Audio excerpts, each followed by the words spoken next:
നമസ്കാരം. അറബി ദിസ് വീക്കിന്റെ ഏറ്റവും പുതിയ അധ്യായത്തിലേക്ക് എല്ലാ പ്രിയ പ്രേക്ഷകർക്കും സ്വാഗതം.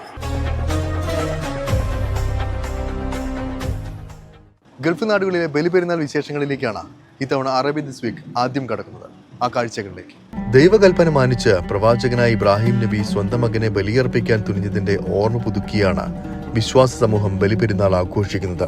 പുലർച്ചെ 5:30 മുതലായിരുന്നു പെരുന്നാൾ നമസ്കാരം നടന്നത്. പെരുന്നാൾ നമസ്കാരത്തിന് വിപുലമായ ക്രമീകരണങ്ങളായിരുന്നു എല്ലായിടത്തും ഒരുക്കിയിരുന്നത്. ദുബായിലും ഷാർജയിലും അജ്മാനിലും ഇത്തവണയും മലയാളത്തിലുള്ള ഈദ്ഗാഹുകളും സജ്ജമാക്കിയിരുന്നു. ദുബായ് കിസൈസിലെ വുഡ്ലം പാർക്ക് സ്കൂളിലെ ഈദ്ഗാഹിൽ പ്രാർത്ഥനയ്ക്ക് ജബൽ അലിയിലെ മസ്ജിദ് അൽ അൻസാറിലെ ഇമാം സാജിദ് ബിൻ ഷരീഫ് നേതൃത്വം നൽകി. അൽഖുസിൽ അൽ മനാറിന്റെ നേതൃത്വത്തിലുള്ള ഈദ്ഗാഹിൽ മൗലവി അബ്ദുൽ സലാം മോങ്ങം നേതൃത്വം നൽകി. ഷാർജ ക്രിക്കറ്റ് സ്റ്റേഡിയത്തിന് സമീപമുള്ള ഗ്രൗണ്ടിലെ ഈദ്ഗാഹിന് ഹുസൈൻ സലഫിയാണ് നേതൃത്വം നൽകിയത്. പരസ്പര സ്നേഹത്തിന്റെയും സമാധാനത്തിന്റെയും സന്ദേശം മുറുകെ പിടിക്കണമെന്ന് ഹുസൈൻ സലഫി പറഞ്ഞു. ഇസ്ലാം എന്ന് പറഞ്ഞാൽ ആഘോഷത്തിൽ പോലും അതിന് സമാധാനമാണ്. എല്ലായിടങ്ങളിലും സമാധാനമാണ്. ആ സമാധാനത്തിൻ്റെ ജീവിക്കുന്ന മാതൃകകളായി മാറുവാൻ എല്ലാ അർത്ഥത്തിലും നമുക്കെല്ലാവർക്കും കഴിയട്ടെ എന്ന് ആത്മാർത്ഥമായി പ്രാർത്ഥിക്കുന്നു. എല്ലാവർക്കും ഒരിക്കൽ കൂടി ഹൃദ്യമായ ഈ സമാധാനത്തിൻ്റെ ഈദുൽ അദ്ഹയുടെ ആശംസകൾ ചൊരിയുന്നു. മലയാളികൾ ഉൾപ്പെടെ ആയിരക്കണക്കിന് ആളുകളാണ് ഓരോ സ്ഥലങ്ങളിലെയും ഈദ്ഗാഹുകളിൽ പങ്കെടുക്കാനെത്തിയത്. തീർച്ചയായിട്ടും വലിയൊരു സന്ദേശമാണ് ഇന്ന് നൽകുന്നത്. ഒരു ത്യാഗത്തിൻ്റെ സന്ദേശം. 17 ലക്ഷം ആൾക്കാർ അവിടെ ഹറമിൽ കൂടിയിട്ട് അവരെ 2 കഷണം വെള്ളത്തുണിയുമായി അവർ അള്ളാഹുവിനോട് പ്രാർത്ഥിച്ചിട്ട് സ്വീകരിക്കണേ എന്നുള്ള പ്രാർത്ഥന. നമ്മളും അതോടൊപ്പം തന്നെ നമ്മളിൽ നിന്ന് ഇതൊക്കെ സ്വീകരിക്കണേ എന്നുള്ള ഒരൊറ്റ പ്രാർത്ഥനയേ ഉള്ളൂ. ഇതിലൂടെ നമുക്ക് വേണ്ടത് നമ്മുടെ മനസ്സിൻ്റെ ശുദ്ധിയാണ്. നമ്മൾ എന്തെങ്കിലും ഒരു തെറ്റുകളൊക്കെ ചെയ്തിട്ടുണ്ടെങ്കിൽ അതിൽ നിന്ന് മാറി തൗബ ചെയ്ത് മടങ്ങി നമ്മൾ മാറണം. വിശുദ്ധ ഖുർആന്റെ ഒരു വചനമുണ്ട്, ഇന്നല്ലാഹ ലാ യുഗയ്യിരു മാബി ഖൗമിൻ ഹത്താ യുഗയ്യിരു മാബി അൻഫുസിഹിം. ഒരു ജനത സ്വയം മാറാൻ തയ്യാറാകാത്തിടത്തോളം അള്ളാഹു അവനെ മാറ്റത്തില്ലെന്നുള്ള ഇബ്രാഹിം നബിയുടെ ഇസ്മായിൽ നബിയുടെ ചരിത്രം ഓർത്തുകൊണ്ട് നമുക്ക് മനസ്സിനൊരു തഖ്വ വന്നുകൊണ്ട് മനസ്സിനൊരു ശുദ്ധി വന്നുകൊണ്ട് മാറുക എന്നുള്ള ഏറ്റവും വലിയ സന്ദേശം പരസ്പരം അങ്ങോട്ടും ഇങ്ങോട്ടും ബന്ധങ്ങൾ കൂട്ടിയിണക്കി 10,000-കണക്കിന് ആൾക്കാർ പങ്കെടുത്ത ഈദ്ഗാഹിൽ നിന്നും ഇങ്ങനെ ഒരു സന്തോഷം കിട്ടിയതിൽ വളരെ സന്തോഷം. അള്ളാഹു നമ്മളിൽ നിന്നൊക്കെ സ്വീകരിക്കട്ടെ. എല്ലാവർക്കും ഈദ് ആശംസകൾ നേരുന്നു. വിവിധയിടങ്ങളിൽ നടന്ന പ്രാർത്ഥനകളിൽ UAE ഭരണാധികാരികളും പങ്കെടുത്തു. UAE president Sheikh Mohammed bin Zayed Al Nahyan അബുദാബിയിലെ ഷെയ്ഖ് സായിദ് ഗ്രാൻഡ് മോസ്കിലാണ് ഈദ് നമസ്കാരത്തിൽ പങ്കാളിയായത്.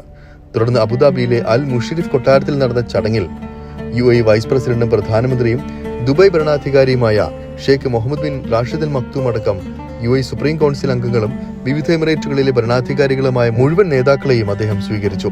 എല്ലാവർക്കും ഈദ് ആശംസ നേർന്ന പ്രസിഡന്റ് ഭരണാധികാരികൾക്ക് ആയുരാരോഗ്യത്തിനും ഐശ്വര്യത്തിനും പ്രാർത്ഥിച്ചു. ഭരണാധികാരികൾ സ്വദേശികൾക്കും വിദേശികൾക്കും ബലിപെരുന്നാൾ ആശംസകളും നേർന്നു. UAE വിവിധ എമിറേറ്റുകളിൽ വെടിക്കെട്ടടക്കമുള്ള ആഘോഷ പരിപാടികളും അരങ്ങേറും. ഒമാനിൽ പെരുന്നാൾ നമസ്കാരത്തിനും ഈദ്ഗാഹിനുമായി വിപുലമായ സൗകര്യങ്ങളാണ് ഒരുക്കിയിരുന്നത്. മലയാളി കൂട്ടായ്മകളുടെ നേതൃത്വത്തിലും വിവിധ സ്ഥലങ്ങളിൽ ഈദ്ഗാഹുകൾ നടന്നു.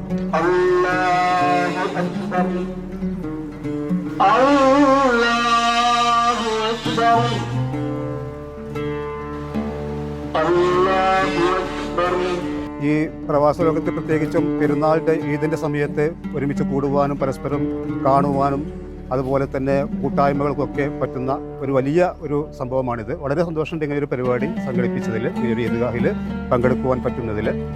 ഒമാൻ ഭരണാധികാരി സുൽത്താൻ ഹൈത്തം ബിൻ താരിഖ് മിസ്വയിലെ സുൽത്താൻ ഖാബൂസ് മസ്ജിദിലാണ് പെരുന്നാൾ നമസ്കാരത്തിൽ പങ്കെടുത്തത്. രാജകുടുംബാംഗങ്ങൾ, അൽ ബുസൈദി കുടുംബം, മന്ത്രിമാർ, ഉപദേഷ്ടാക്കൾ, സുൽത്താന്റെ സായുധ സേനയുടെ കമാൻഡർമാർ, റോയൽ ഒമാൻ പോലീസ്, മറ്റ് സുരക്ഷാ ഏജൻസികൾ തുടങ്ങി നിരവധി പ്രമുഖർ പ്രാർത്ഥനകളിൽ പങ്കാളികളായി. വിശ്വാസി സമൂഹം ബലികർമ്മം നിർവഹിച്ചും ബന്ധുക്കളും സുഹൃത്തുക്കളുമായി സ്നേഹബന്ധം പുതുക്കിയുമാണ് പെരുന്നാൾ ആഘോഷിച്ചത്.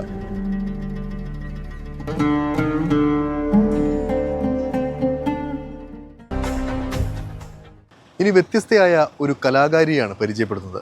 പ്രവാസ ലോകത്ത് ചുമർ ചിത്രകലയെ സജീവമാക്കുന്ന സീമ സുരേഷ്.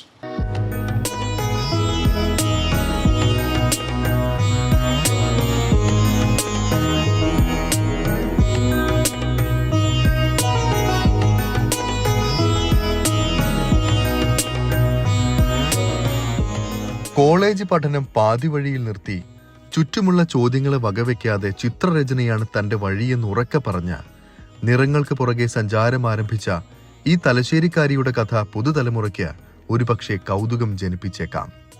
എങ്കിലും നിറങ്ങൾക്ക് പുറകെ രാപ്പകലില്ലാതെ യാത്ര ചെയ്യുമെന്നുള്ള ഉറപ്പിൽ അന്ന് യാത്ര തുടങ്ങിയ ഈ കണ്ണൂരുകാരി വർഷങ്ങൾക്കിപ്പുറം തന്റെ തിരഞ്ഞെടുപ്പ് തെറ്റിയില്ല എന്ന് ഉറക്കെ പറഞ്ഞ് തല ഉയർത്തി നിന്ന് ഓരോ കലാകാരന്മാർക്കും പ്രചോദനമാവുകയാണ്. അതെ, സീമ സുരേഷ് അന്ന് കണ്ട സ്വപ്നങ്ങൾ ഇന്ന് നിറങ്ങളണിഞ്ഞ് പറന്നുയരുകയാണ്.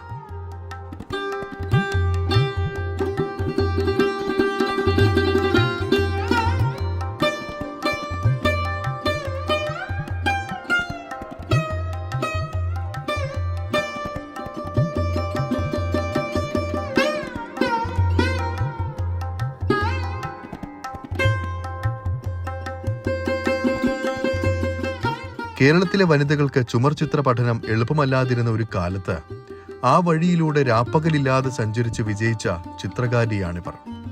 ക്ഷേത്ര ചുമരുകളിലെ മനോഹര രൂപങ്ങളും നിറങ്ങളും ഈ കൈകളിൽ ഇന്ന് ഭദ്രമാണ്. ഏതൊരു കുട്ടികളെയും പോലെ തന്നെ ആ ഒരു കുട്ടികളുടേതായിട്ടുള്ള ഒരു ഇതിൽ തന്നെയാണ് പോയിരുന്നത്. അപ്പോൾ ആവശ്യത്തിന് ചിത്രം വരയ്ക്കുക എന്ന് പറയുന്നത് ഒരു ക്ലാസ് റൂമിൽ മാത്രമുള്ള ചിത്രം വരയായിരുന്നു. അതിനപ്പുറത്തേക്ക് ചിന്തിക്കാനുള്ള അവസരങ്ങൾ അന്നത്തെ കാലത്ത് ഉണ്ടായിരുന്നില്ല. പിന്നെ പല കോമ്പറ്റീഷനും ഇന്നത്തെ പോലെ കോമ്പറ്റീഷൻസ് കുറവായിരുന്നു. അവിടെ ആകെ ഉണ്ടായിരുന്നൊരു ബാലരമ, ഓൾ കേരള ബാലരമ കോൺടെസ്റ്റ് മാത്രമായിരുന്നു ഉണ്ടായിരുന്നത്. അപ്പോൾ അതിൽ എപ്പോഴും ഒരു വർഷം ഞാൻ പാർട്ടിസിപ്പേറ്റ് ചെയ്ത ഓർക്കുന്നുണ്ട്. അന്നാണ് ശരിക്കും പറഞ്ഞാൽ വാട്ടർ കളർ എന്താണെന്ന് കാണുന്നത് തന്നെ. പിന്നീട് ബ്രണ്ണൻ കോളേജിലെ വിദ്യാഭ്യാസത്തിന് ശേഷം തുടർന്ന് പഠിക്കേണ്ടത് ചിത്രരചനയാണ്, വരകളാണ് എൻ്റെ വഴി എന്നുള്ളത് തോന്നിയപ്പോഴാണ് പഠനം പകുതി വെച്ച് നിർത്തി.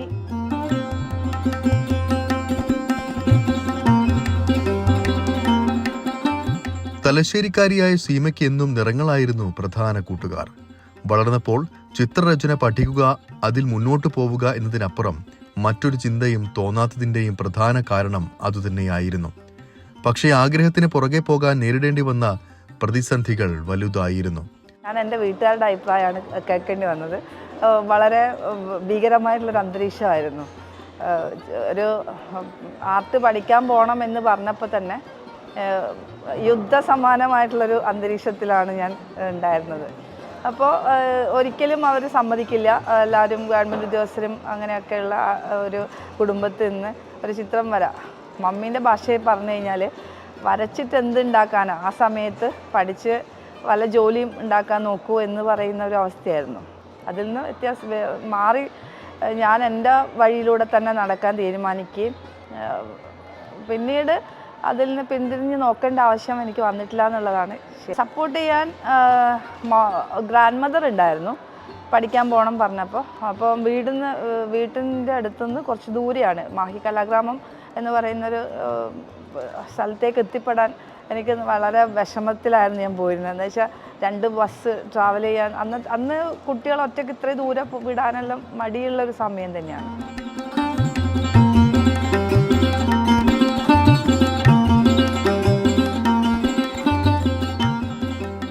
മനസ്സിലെ ആഗ്രഹം കഠിനമാണെങ്കിൽ അതിന് പുറകെ പോകാൻ സാഹചര്യങ്ങൾ പതുക്കെ ശരിയാവുമെന്നോണം പതിയെ പതിയെ ചുറ്റുപാടുകൾ തന്റെ വഴിയെ വരാൻ തുടങ്ങി. പിന്നീട് തുടർച്ചയായ 6 വർഷം ഒരു തപസ് എന്നോണം പഠനം തുടർന്നു. എങ്ങനെയെങ്കിലും പഠനം പൂർത്തിയാക്കി ആഗ്രഹിച്ചതുപോലെ നിറങ്ങളുടെ ലോകത്തെ എളുപ്പം കൈകാര്യം ചെയ്യാനാകണമെന്നതിനപ്പുറം മറ്റൊരു ചിന്തയുമില്ലാത്ത ഗൗരവമേറിയ പഠന നാളുകൾ.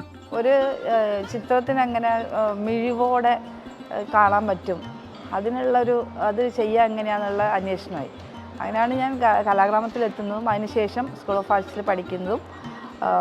അങ്ങനെ 6 വർഷം ആണ് ഞാൻ ഇതിനു വേണ്ടി ചെലവഴിച്ചത്, പഠനത്തിന് വേണ്ടിയിട്ട്.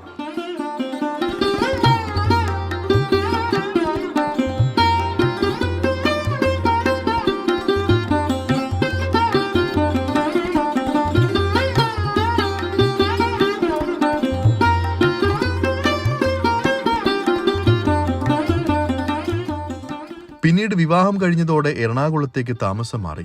അതായിരുന്നു സീമ സുരേഷിന്റെ ജീവിതത്തെ മാറ്റിമറിച്ചത്. അവസരങ്ങളുടെയും പ്രോത്സാഹനത്തിന്റെയും വലിയ ലോകം തുറന്നിട്ടത് പിന്നീടായിരുന്നു. പിന്നീട് ചിത്രരചനയിൽ തന്റെ വഴി മ്യൂറൽ പെയിന്റിംഗിൽ തന്നെയാണെന്ന് ഉറപ്പിച്ചതും അതിൽ കൂടുതൽ ശ്രദ്ധ കേന്ദ്രീകരിക്കാൻ ആരംഭിച്ചതും ഇവിടെ വെച്ചായിരുന്നു. കടും നിറങ്ങളിൽ ദൈവിക രൂപങ്ങളും ഭാവങ്ങളും ക്യാൻവാസുകളിൽ നിറയാൻ തുടങ്ങി. ഭക്തിയുടെയും പാരമ്പര്യത്തിന്റെയും വലിയ ലോകം വിരൽത്തുമ്പിൽ വിരിയിച്ചെടുക്കുന്ന മനോഹര നിമിഷങ്ങളെ ഒപ്പം ചേർത്ത് പിടിച്ച് സീമ യാത്ര തുടങ്ങി. ഒന്ന് നമ്മുടെ ഒരു സാഹചര്യങ്ങളും പിന്നെ നമ്മൾ ആ ഒരു ഇഷ്ടം കൂടുതലും എനിക്ക് അങ്ങനെ തോന്നി. അത് വളരെ ചിട്ടയായ ഒരു ക്രമത്തിലൂടെ മാത്രമാണ് ആ ഒരു പഠനത്തിലേക്ക് പോയിരുന്നത്. പിന്നെ അതിന് ശരിക്കും ദൈവീകതയുണ്ടല്ലോ, അതിനെ വരച്ചുകൊണ്ടിരിക്കുമ്പോൾ നമുക്ക് തന്നെ ഒരു പോസിറ്റീവ് ഇതാണ് വരുന്നത്. അങ്ങനെ അത് മുഴുവൻ സമയവും ചുവർച്ചിത്ര എന്നുള്ള ഒരു ഇതിലേക്ക് വന്നു. ഇപ്പോൾ 20 വർഷത്തിലധികമായി ചിത്രകലാരംഗത്തും അധ്യാപന രംഗത്തും സജീവമാണ് സീമ സുരേഷ്. ഇന്ത്യയുടെ വിവിധ ഭാഗങ്ങളിലും ദുബൈയിലുമായി നിരവധി ചിത്ര പ്രദർശനങ്ങൾ ഇതിനോടകം സീമ നടത്തിക്കഴിഞ്ഞു. ചിത്രകലയിൽ നിരവധി പരീക്ഷണങ്ങളും നടത്തി ശ്രദ്ധേയയായിട്ടുണ്ട് സീമ. കേരളീയ ചുമർചിത്ര ശൈലിയും അറബിക് ശൈലിയും പരസ്പരം ഇഴചേർത്ത് സീമ വരച്ച ചിത്രങ്ങൾ UAE ഉൾപ്പെടെയുള്ള കലാസ്വാദകർ നിറഞ്ഞ മനസ്സോടെയാണ് സ്വീകരിച്ചത്. അതിൽ തന്നെ UAE-യുടെ 52ാമത് ദേശീയ ദിനത്തോടനുബന്ധിച്ച് സീമ തയ്യാറാക്കിയ the greater nation bigger canvas എന്ന കൂറ്റൻ ചിത്രം ഏറെ ശ്രദ്ധേയമായിരുന്നു. അതോടൊപ്പം മറ്റു മതങ്ങളിലെ മിത്തുകളെയും വചനങ്ങളെയും എല്ലാം ചുമർ ചിത്ര ശൈലിയിലേക്ക് ഉൾക്കൊള്ളിച്ച് വ്യത്യസ്തമായ മനോഹര ചിത്രങ്ങളും സീമ ഒരുക്കുന്നുണ്ട്. ഓരോ ചിത്രം ഒരുക്കുമ്പോഴും അതിന്റെ എല്ലാ മേഖലകളും വായിച്ചും പഠിച്ചുമാണ് ചിത്രമൊരുക്കാൻ തുടങ്ങുന്നതെന്ന പ്രത്യേകത കൂടിയുണ്ട്. പല സംസ്കാരങ്ങൾ കൂട്ടിയോജിപ്പിച്ചിട്ട് പുതിയ എന്തെങ്കിലും ചെയ്യണമെന്നുണ്ട്. കേരളത്തിൻ്റെ തനതായ ചിത്രരചന ശൈലി അത് ലോകം മുഴുവൻ അറിയണം. അതിനു വേണ്ടിയിട്ടാണ് ഇനി അടുത്ത ലക്ഷ്യം.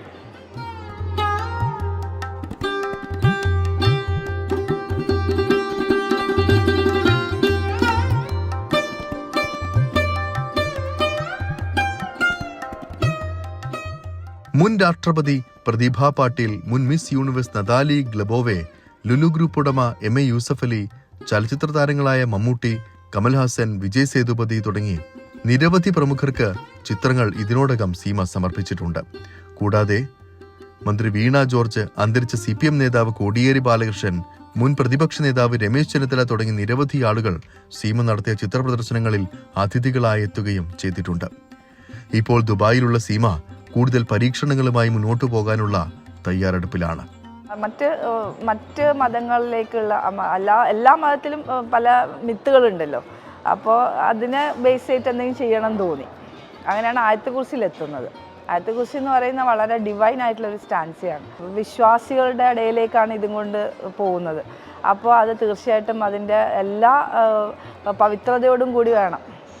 അതുകൊണ്ട് തന്നെ ഞാൻ അത്യാവശ്യം അറബി ഒന്ന് പഠിച്ചിട്ട് ഇത് എഴുതാൻ ശ്രമിച്ചിട്ടുള്ളൂ. അറബി പഠിച്ചതിന് ശേഷമാണ് ഞാൻ ആയത്തെക്കുറിച്ച് ചെയ്തത്. ഇപ്പോഴും പഠിച്ചുകൊണ്ടേ ഇരിക്കുകയാണ്. അറബി പഠിക്കുന്നതിലൂടെ പുതിയ രചനകൾ ചെയ്യാനുള്ള തീരുമാനത്തിലാണ് ഞാനുള്ളത്.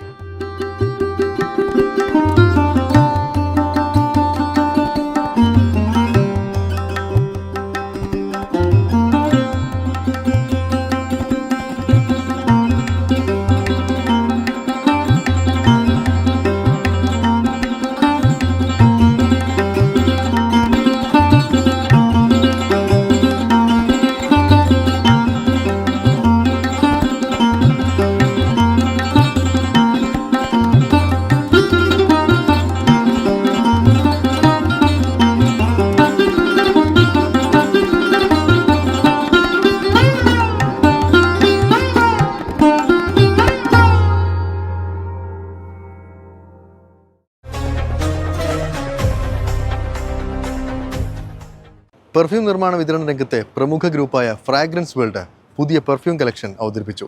ജെനിസിസ് എന്ന പേരിലുള്ള ഈ കളക്ഷന് പ്രത്യേകതകൾ ഏറെയാണ്.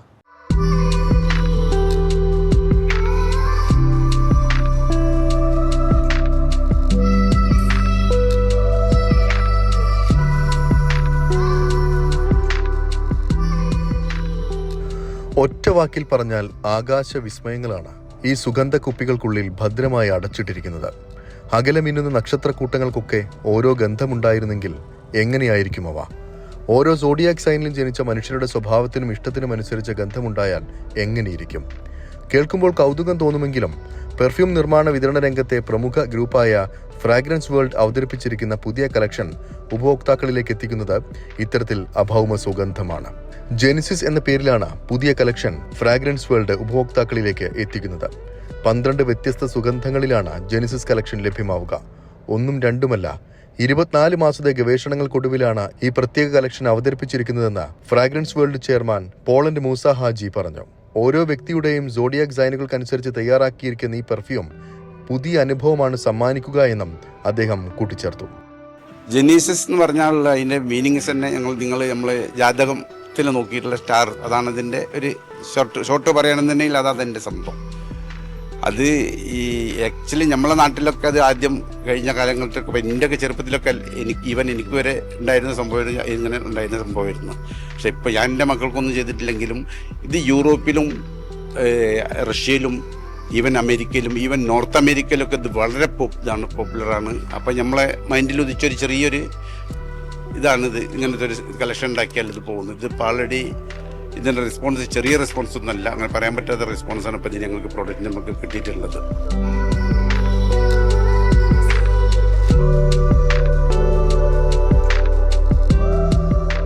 ദുബായ് പാംജുമേറയിലെ താജ് എക്സോട്ടിക്ക ഹോട്ടലിൽ നടന്ന പ്രൗഢമായ ചടങ്ങിൽ വെച്ചാണ് fragrance world chairman Poland Moosa genesis കളക്ഷന്റെ ലോഞ്ചിംഗ് നിർവഹിച്ചത്. ഫ്രാഗ്രൻസ് വേൾഡ് ഡയറക്ടർമാരായ സഫീർ മൊയ്തു, അബ്ദുൽ സലാം എന്നിവർ ചടങ്ങിൽ സംബന്ധിച്ചു.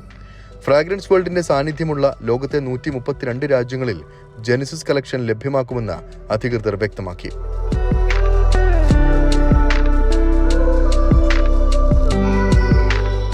ചടങ്ങിൽ 100-ലേറെ രാജ്യങ്ങളിൽ നിന്നുള്ള പെർഫ്യൂം ഡീലർമാരും വ്ളോഗർമാരും പ്രമുഖ വ്യക്തിത്വങ്ങളും പങ്കെടുത്തു.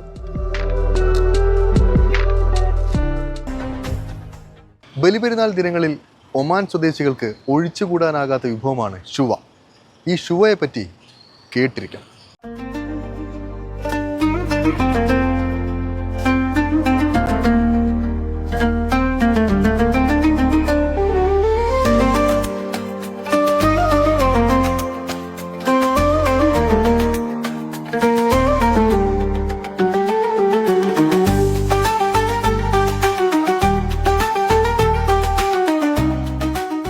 ബലിപെരുന്നാൾ ദിനത്തിൽ ഒമാനിൽ സ്വദേശികൾക്കിടയിലെ ഏറ്റവും പ്രധാനപ്പെട്ട വിഭവമാണ് ഷുവ.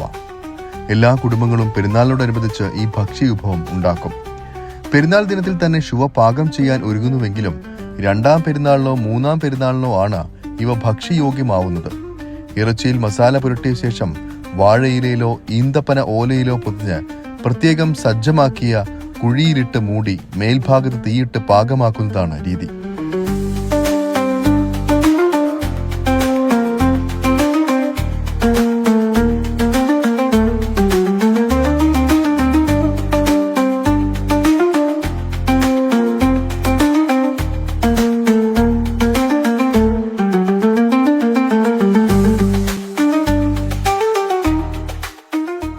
Shua, a traditional Omani dish, Eid occasion. This is shua making for Eid, sometimes making for the married. But for shua Omani can will make first times that for meat. This is cooking and put in the masala Omani that the names Baharat Omaniya mixing. After that you put in the banana leaf. After finish banana leaf, keep in the tannoor inside.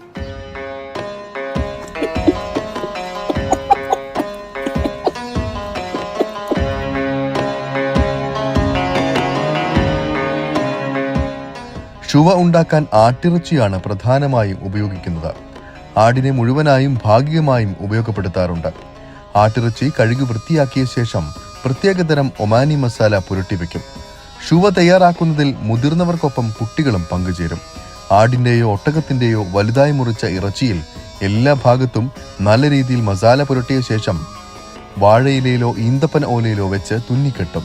പിന്നീട് പ്രത്യേകം തയ്യാറാക്കിയ വലിയ കുഴിയിലൊരുക്കിയ തീക്കനലിൽ വെക്കും. ഗ്രാമപ്രദേശങ്ങളിൽ ഷുവ ഉണ്ടാക്കാൻ സ്ഥിരമായ കുഴികൾ തന്നെ ഇത്തരത്തിലുണ്ട്. ചിലയിടങ്ങളിൽ വീടുകളിൽ തന്നെ ഷുവ പാകം ചെയ്യാനുള്ള കുഴികൾ ഉണ്ടാകും. പാകം ചെയ്യാൻ സൗകര്യമില്ലാത്തവർ ചെറിയ തുക നൽകി വാടകയ്ക്കും ഇത്തരത്തിലുള്ള അടുപ്പുകൾ ലഭിക്കും. ഇറക്കി വെക്കുന്ന വലിയ മാംസക്കെട്ടിൽ ചിലർ അവരുടെ പേരെഴുതി ചേർക്കും. മറ്റു ചിലർ അടയാളത്തിനായി പല വസ്തുക്കളും ഉപയോഗിക്കും. വാതിലുകളുടെ പൂട്ട്, ലോഹങ്ങൾ, ക്യാനുകൾ തുടങ്ങിയവ ഉപയോഗിക്കും. കാരണം പിന്നീട് പുറത്തെടുക്കുമ്പോൾ മാറിപ്പോകാതിരിക്കാനാണത്. ഒമാനികൾ ഈദ് ദിനത്തിൽ ശുവ പാകം ചെയ്യുന്നത് വലിയ സന്തോഷത്തിലുമാണ്. വലിയ ആൾക്കൂട്ടം പാട്ടുപാടി തമാശകൾ പറഞ്ഞ് അടുപ്പ് കത്തിക്കും. മാംസം ഇറക്കി വെക്കുകയും ചെയ്യും. ബന്ധുക്കളും കുടുംബക്കാരും ഒത്തുചേർന്നുള്ള ആഘോഷമാക്കി ഒന്നാം പെരുന്നാൾ വീടുകളിൽ തന്നെ ഇത്തരത്തിൽ ഇവർ ആഘോഷിക്കും. കുഴി ഇരുമ്പ് കൊണ്ടുള്ള മൂടി ഉപയോഗിച്ച് കാറ്റ് കടക്കാത്ത രീതിയിൽ അടച്ച് മണ്ണിട്ട് മൂടും. ഒരു ദിവസം കഴിഞ്ഞോ ചിലർ 2 ദിവസം വരെ കഴിഞ്ഞോ ആണ് ശുവ പുറത്തെടുക്കുക. പ്രത്യേകിച്ച് ഇവർ ബലിപെരുന്നാളിന് ഏറ്റവും കൂടുതൽ ഒമാനികൾ ഉണ്ടാക്കുന്ന ഒരു വിഭവമാണ് ശുവ. ശുവ എന്ന് പറഞ്ഞാൽ നമ്മൾ ആടിനെ അറുത്ത് അതിന് സ്പെഷ്യൽ, അതായത് നമ്മുടെ കൂട്ട് മുളക് പൊടി, മല്ലിപ്പൊടി അങ്ങനെയല്ല, ഇവർ സ്പെഷ്യലായിട്ട് ഉണ്ടാക്കുന്ന മസാലകൾ തേച്ച് അതിനെ കിണർ പോലുള്ള സംഭവത്തിൽ നല്ല നമ്മുടെ പഴയ പറഞ്ഞാൽ പാ പോലെ, നെയ്ത്ത് പാ പോലുള്ള സംഗതികൾ കെട്ടി അതിനെ കനലിനകത്തേക്ക് തള്ളി അവിടുന്ന് അതിനെ ചുട്ട് വേവിച്ച് വരുന്ന ഒരു സംഭവമാണ് ശുവ. സ്പെഷ്യലായിട്ടൊരു പ്രത്യേക സ്വാദാണത്. അതിവിടുത്തെ ഒരു പ്രത്യേക ബക്രീദിൽ നിന്നുള്ള ഒരു ആഘോഷ ഭാഗമാണ്. 2 ദിവസങ്ങൾ വരെ അടച്ച കുഴിയിൽ മാംസം വേവാൻ വെക്കുന്ന വളരെ നീണ്ട ഒരു പാചക രീതിയാണ് ഇത്തരത്തിൽ ഒമാനി ശുവയ്ക്കുള്ളത്. കുഴിയിൽ ഇറക്കുന്നതും പിന്നീട് കുഴിയിൽ നിന്ന് പുറത്തെടുക്കുന്നതും വലിയ ആഘോഷമാണ്. ബന്ധുക്കളും സുഹൃത്തുക്കളും കുട്ടികളും അടക്കം വലിയ ആൾക്കൂട്ടം തന്നെ ഇതിനായി ഉണ്ടാകും. ശുവ പുറത്തിറക്കുന്നത് വീടുകളിൽ ആഘോഷ അന്തരീക്ഷം ഇത്തരത്തിൽ ഒരുക്കും. കുടുംബത്തിലെ എല്ലാ അംഗങ്ങളും ഒന്നിച്ചിരുന്നാണ് ഈ ശുവ കഴിക്കുക.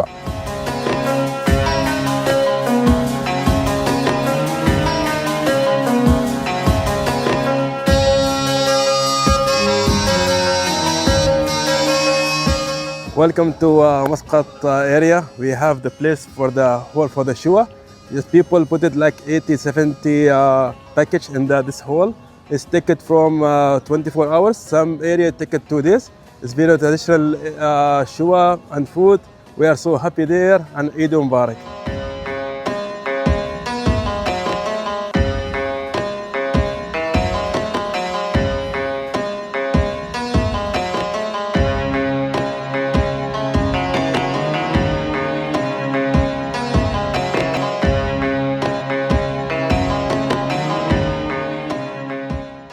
അതോടൊപ്പം വിശേഷ അവസരങ്ങളിലൊക്കെ ഇത്തരത്തിൽ വീടുകളിൽ ശുവ പാചകം ചെയ്യാറുണ്ട്.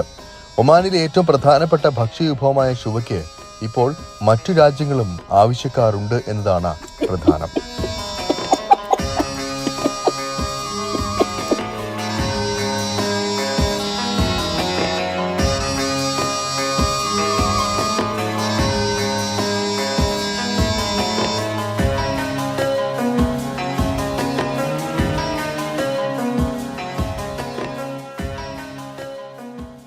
അറബി ദിസ് വീക്കിന്റെ ഈ ഒരു അധ്യായം ഇവിടെ പൂർണ്ണമാവുകയാണ്. അറബിൻ നാടുകളിലെ കൂടുതൽ കൗതുക കാഴ്ചകളും വിശേഷങ്ങളുമായി അറബി ദിസ് വീക്ക് അടുത്തയാഴ്ച ഇതേ സമയം ഇതേ ദിവസം. നമസ്കാരം.